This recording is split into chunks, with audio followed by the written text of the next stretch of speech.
ଯାହା ଘରେ ଛୋଟ ଛୁଆ ଅଛନ୍ତି ତ ସେହି ମାନେ ଏହି କଥାକୁ ଧ୍ୟାନ ଦେଇକି ଶୁଣନ୍ତୁ। ତେବେ କଣ ସେହି କଥା ଆସନ୍ତୁ ଜାଣିବା। କିନ୍ତୁ ଜାଣିବା ପୂର୍ବରୁ ଆପଣଙ୍କୁ ରିକ୍ୱେଷ୍ଟ ଭିଡ଼ିଓ ଗୋଟେ ଲାଇକ୍ ଟେ କରନ୍ତୁ। ଭିଡ଼ିଓଟି ଯଦି ଆପଣଙ୍କୁ ଭଲ ଲାଗେ ତ ଭିଡ଼ିଓଟିକୁ ଅଧିକରୁ ଅଧିକ ମାତ୍ରାରେ ଅନ୍ୟମାନଙ୍କ ପାଖକୁ ସେୟାର କରନ୍ତୁ ଏବଂ ଆମ ଚ୍ୟାନେଲରେ ଯଦି ଆପଣମାନେ ନୂଆ ତ କୃପା କରି ଆମର ଏହି ଚ୍ୟାନେଲ ରୋଜି ପିହୁ 1234 କୁ ସବସ୍କ୍ରାଇବ କରି ପାଖରେ ଥିବା ବେଲ୍ ଆଇକନଟିକୁ ଦବାଇ ଦିଅନ୍ତୁ। ତ ଦେଖନ୍ତୁ, ଆପଣମାନେ ଆପଣଙ୍କ ପିଲାକୁ କହୁଥିବା କଥାରେ ନୁହେଁ, ଆପଣମାନେ କରୁଥିବା କାର୍ଯ୍ୟରେ ଆପଣଙ୍କର ପିଲା ସେହି କାର୍ଯ୍ୟକୁ ଦେଖିକି ଶିଖିଥାଏ।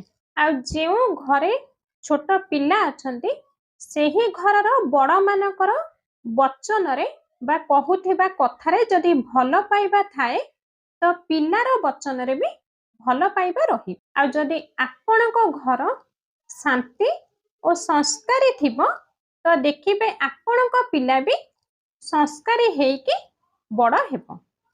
ଆଉ ଗୋଟେ କଥା ମନେ ରଖନ୍ତୁ କି ଆପଣଙ୍କ ପିଲାକୁ ଖାଲି ବାଡ଼େଇଲେ ହେବନି କି ରାଗିଲେ ହେବନି, ବରଂ ଆପଣଙ୍କ ପିଲାକୁ ସ୍ନେହରେ ଆଦର କଲେ ବା ବୁଝାଇଲେ ଆପଣଙ୍କର ପିଲା ଆପଣଙ୍କର କଥାକୁ ବୁଝିଥାଏ ବା ଆପଣଙ୍କର ଆଦେଶକୁ ମାନିଥାଏ। ଆପଣଙ୍କ ପିଲାକୁ ଖାଲି ଯେ ବଡ଼ ସ୍କୁଲରେ ପାଠ ପଢ଼େଇ ଦେଲେ ହେବନି, ଆପଣଙ୍କ ପିଲାକୁ ପ୍ରାର୍ଥନା କରାଇବା ବି ଶିଖାନ୍ତୁ।